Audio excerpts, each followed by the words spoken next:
Okay guys, welcome back. It's done. The Lions beat New Zealand. What a win. Well, not a great win, it but was a win. A win, nonetheless. The result was everything. Yeah. And I think, Al, the first thing to say is, he's great for the series. Yeah, it's nice that it keeps it open. Yeah. I think a draw probably would have been a fairer result. Maybe. Although the Lions have won, I still don't think it was a great performance. There's still lots of areas to work on. That's the thing, yeah. It was all about the result, but yeah we shouldn't get carried away because the performance in places was awful. Yeah, it was. In places it was very good. Yeah. But maybe the New Zealand viewers out there will agree this makes the series super exciting. Back to Eden Park, isn't it? Yes, yeah. For the decider, wow. Yeah, amazing. I think actually what impressed me the most was I think the Lions really tried to throw the ball around. That Sexton-Farrell combination, which we'd been harping on about before the tour even started, paid off. It was great. They were running off each other, picking passes. Well, shall we talk about that now? I mean, the order of our review here is going to be all over the place because the game was all over the place. Yeah. So go on then, tell me what you liked about the Sexton-Farrell combination. I just liked how direct it was. I also liked the ability to kind of put guys through holes. There was, for the Conor Murray try especially, a bit of a wraparound, and Jamie George's line was superb, but the ability of Sexton to pick that pass to him, I think before that tournament started, they wouldn't have found that pass. No. Whereas I just think it just gives them that extra edge. Now, it does. Okay, and I'll tell you what we'll do is we'll put a few graphics up underneath here to illustrate what we're talking about. Now, in that first try, it was 2 tries in 8 minutes. This golden period for the Lions. We saw how Sexton-Farrell worked really nicely with 2 ball players. Like you said, Sexton to Farrell, wrap around, back to Sexton.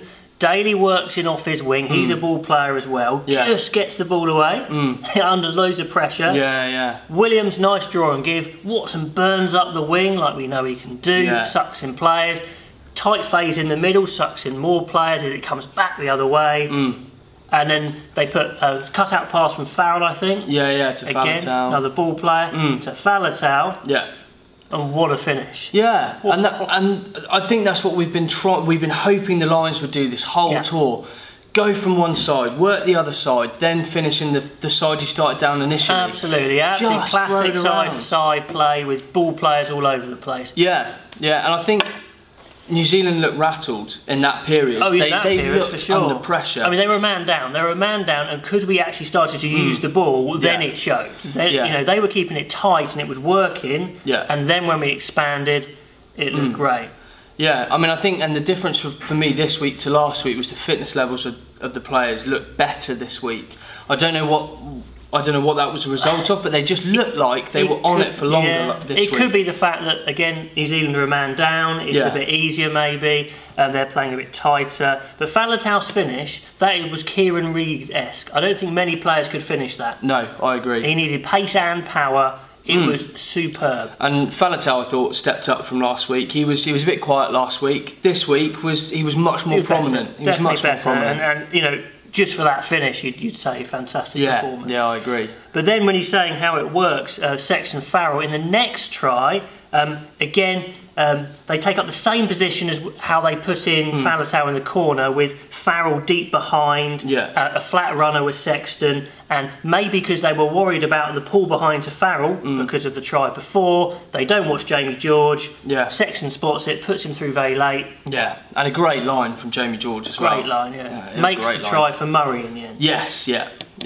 And just watch, I don't know if you noticed, Al, really clever little block from McGrath.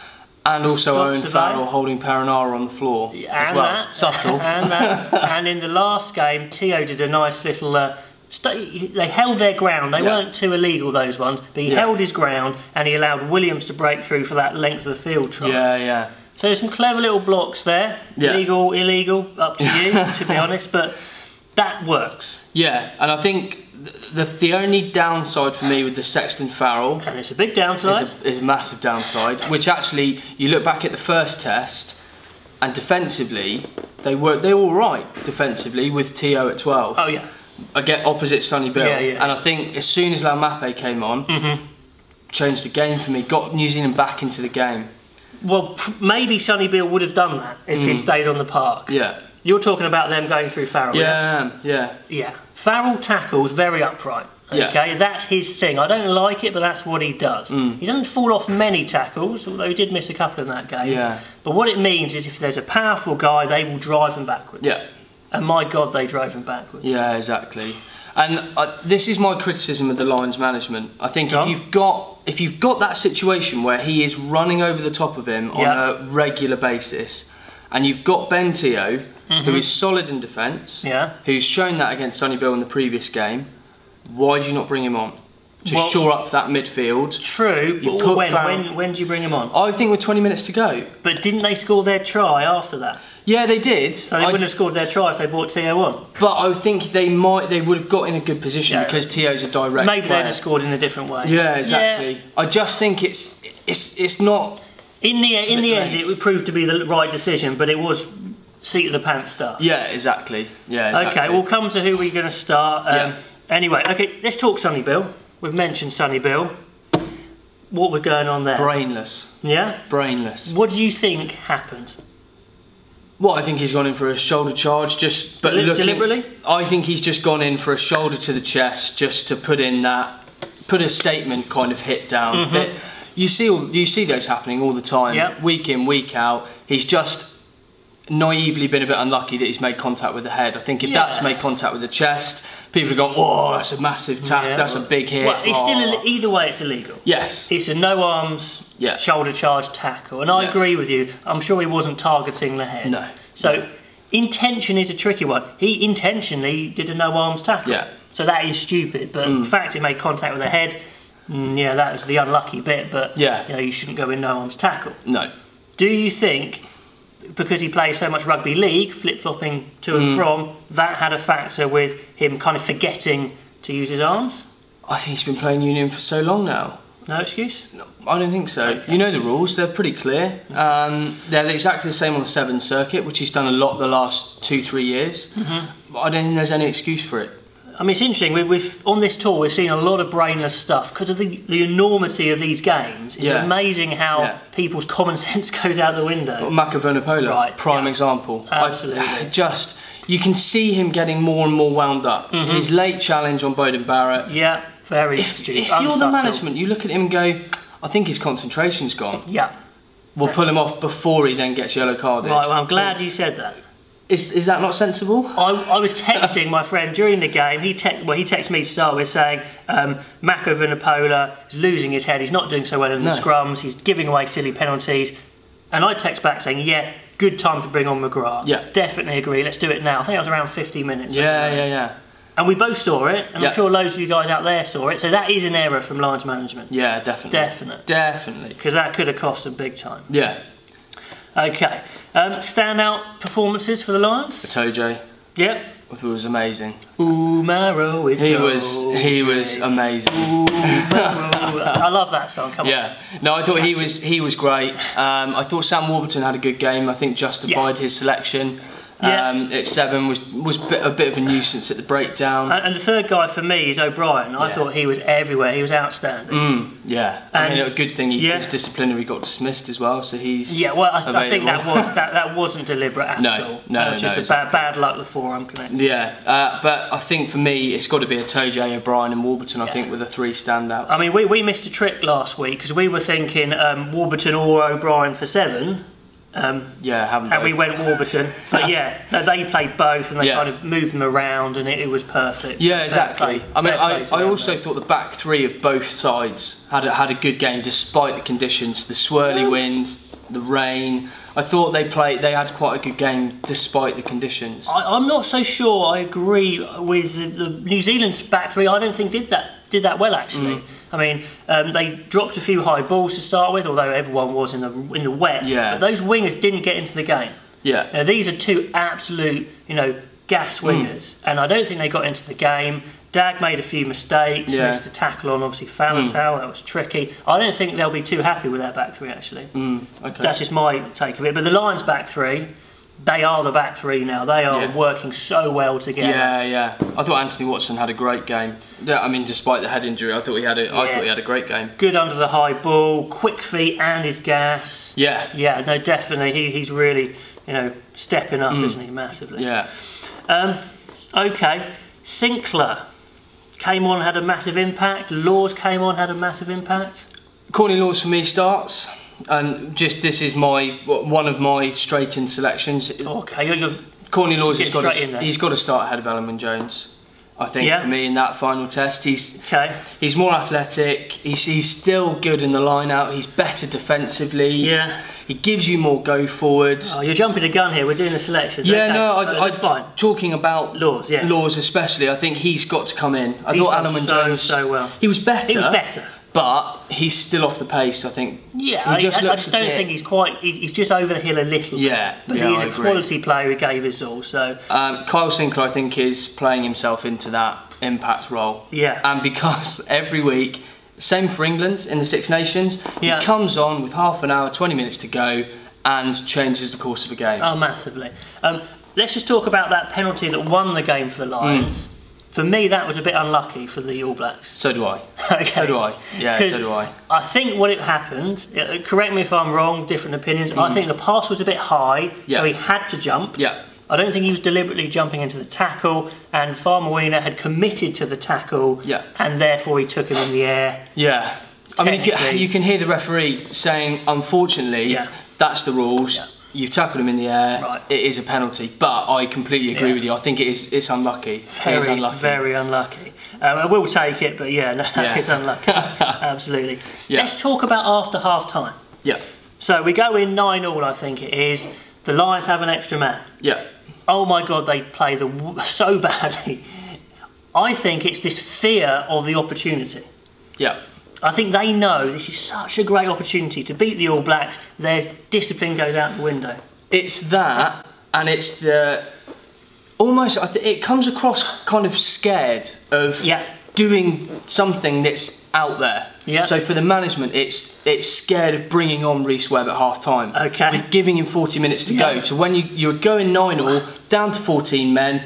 Out after half time and really smash them from the word go. Maybe. It's that kind of thing. Rhys Webb didn't come on at all. But all they had to do, they could have done that for sure. All they really had to do was just maintain the ball, kick it into the corners, put the pressure on. I don't think they even needed to do that much out there. They could have, but they did nothing. They just capitulated. They gave away penalty after penalty after penalty and nearly threw that game away. Yeah. So, psychologically, they're going to get a beasting this week because that was awful.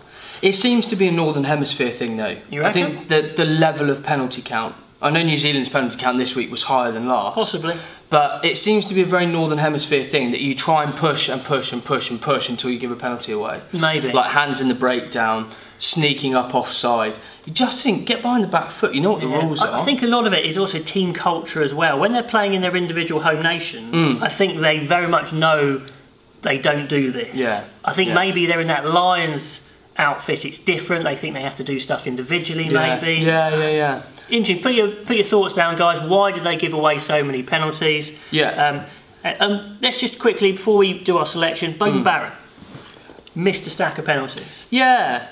But whereas he was pretty faultless last week. Yeah. It was strange. He just didn't look like he was striking it very well at all. I don't know whether the kind of additional pressure of Sonny Bill going off and all of that, her playing at his home ground, weather conditions. Cool. I don't know whether that kind of addition, because he's not really been tested, has he? No, I suppose. For me, these sorts of mistakes happen to Beauden Barrett on his goal kicking because his natural kick is a curl. Okay, it's a slight hook. He's right-footed, it curled to the left. Yeah, and straight away, that's not great. If you accept that, okay, you start it to the right and curl it in. That's still not great though, because it means when you're to the right of the post, you have a tiny target, and it's not biomechanically efficient, etc. Yeah. However, but as soon as you stop curling it, you don't know what to do. No. Do I aim straight? Do I aim to the right and curl it in? Because one of them was one that was to the right and didn't come in. One over curled. So he's got to make a decision. Does he stay with his curl, or does he try and change his technique and hit it straight like Lee Halfpenny? Yeah. It's tricky. It is, and is trying to change your technique midway through a tour. the best thing to do. No. It's one of those. I'm sure he's working on it, but yeah. And this is one of the issues with the All Blacks. Is goal kicking. Who would then step up and take the goal kicking? Well, I think in commentary they were talking about Israel Dag, weren't they? He's a possibility, but he's is not. He confident enough because he doesn't kick week in, week out? He doesn't kick week in, week out. But then do you go and bring in Geordie Barrett as that second option at fullback instead? But then you lose out on. I think this could be a long-term thing for the All Blacks because they've got some decisions to make after this tour. Yeah. Who plays centres? Do they stay with Sonny Bill and forgive him? Yeah. Or do they go for someone like Laumape? Do they go for Leonard Brown? What combination are they going to do? The talent's all there. Oh, yeah, is it? You know, but they're going to have to decide on who they're going to give a good go. Yeah, exactly. Or do they go for the old stager, bring in Stephen Donald for the last test? World Cup hero in 2011. Brilliant call. Bring in Stephen Donald. I love it. He's done it at the World Cup. Everybody wrote him off. That'd be awesome. Final Lions game to win the game. Yeah. Bring him out from fishing. Yeah. I like your Geordie Barrett one for me. Yeah. I would say he's got a big future in that All Blacks team because I think they need a big bit of kicking. Yeah. He could be their goal kicker at 15 or 12. I quite like that. Yeah. 2 Barretts, 10, 12. Yeah, exactly. Anyway, that's pretty cool. Right. That was the game. They came back. We went through the 2 tries. Yeah. And the Lions sneaked the win. Yeah. Okay. Sounds good. Next week. We haven't seen each other's teams this week. No, not yet. So go on then, give me front row. I've gone McGrath, George, Furlong. Correct. Well, correct. I think correct. Correct. Competition. That's what I've gone for. Yeah, I think. I think that's the best. Why? I just think because I think the scrum's been a bit of an issue.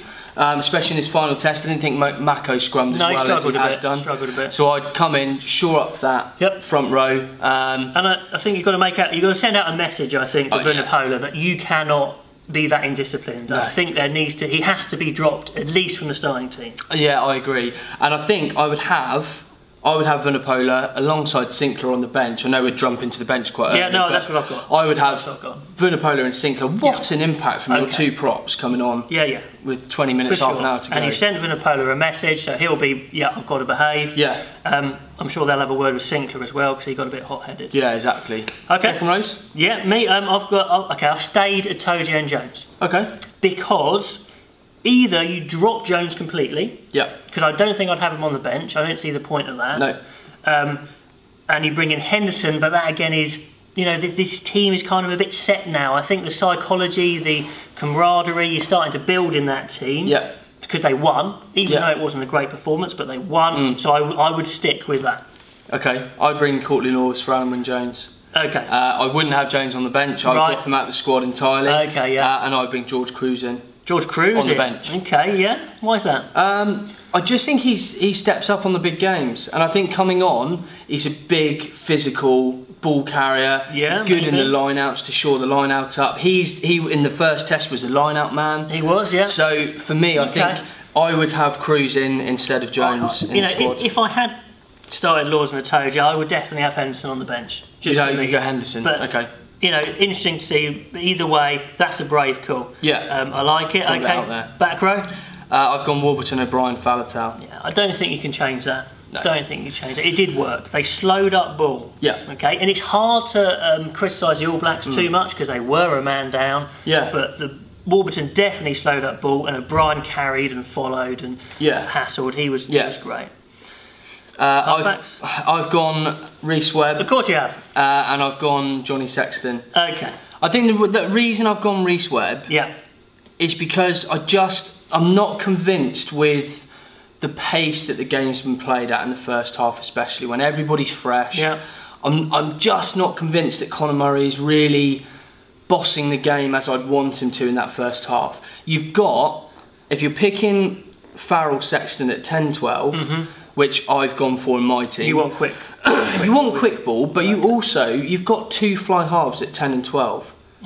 The amount of ball that Farrell and Sexton kicked out of hand was minimal. Yeah. It all goes from the box kick. And that for me is it's obvious. So you'd go kicking from Sexton and Farrell rather than... With the odd one from Reece Webb to mix it up, yeah. I think. And it's too predictable.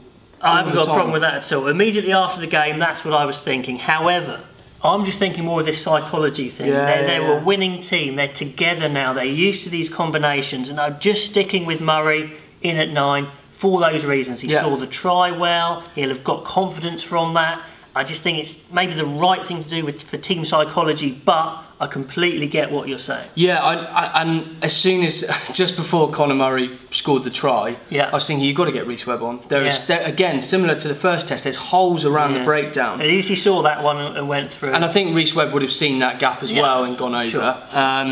He's that extra couple of yards quicker, I think. He certainly is. With Smith and Perinara as the 2 All Black options, I think you've got to up the pace at 9. Okay, so I've got Sexton 10 as well. So 12-13. Now here's the thing.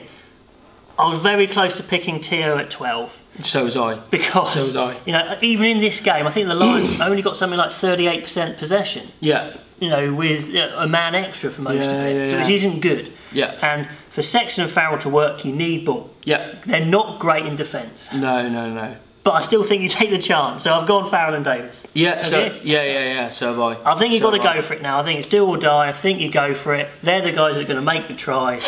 I think we need them. Back three, I've got exactly the same. Have you? Absolutely. You'd have to be mad to do anything else. There's absolutely no other option, really. Yeah.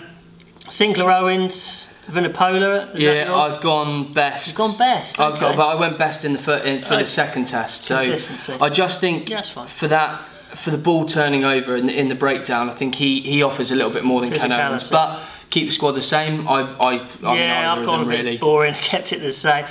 Sinclair Vunipola same as. Just quickly mention Jamie George. He played the whole game there. Yeah. Okay, and deliberately because they trust him. They absolutely trust him. Not that Owens is a bad player and he would have had an impact, but they trust his line out. They trust his tight work. They trust his scrummaging. Huge message out to Eddie Jones. And Dylan Hartley. Be worried, Dylan Hartley. I'm a starter. He's going to start the 3rd test. I'm a 3-test Lion starter. Yeah. Surely this is my England starter. Well, you'd think so. Anyway. Yeah, you'd think so. No point aside. Who else we got left? I've gone Cruz and Stander as the final 2. Okay, I went Laws and Stander. And then I've gone Conor Murray because I've started Rhys Webb. Ben Teo. I've got Teo. And I've gone... Go on. I've gone Lee Halfpenny. Ooh. Why? I think very similar to why they picked him in the first test. You've got a slight issue with goal kicking. I thought Farrell was spot on. Farrell was spot on, but I think who do you take off if you bring Ben Teo on with half an hour to go? Sexton. You would take Sexton off. Yeah, I don't think you can take your goal kicker off. Okay.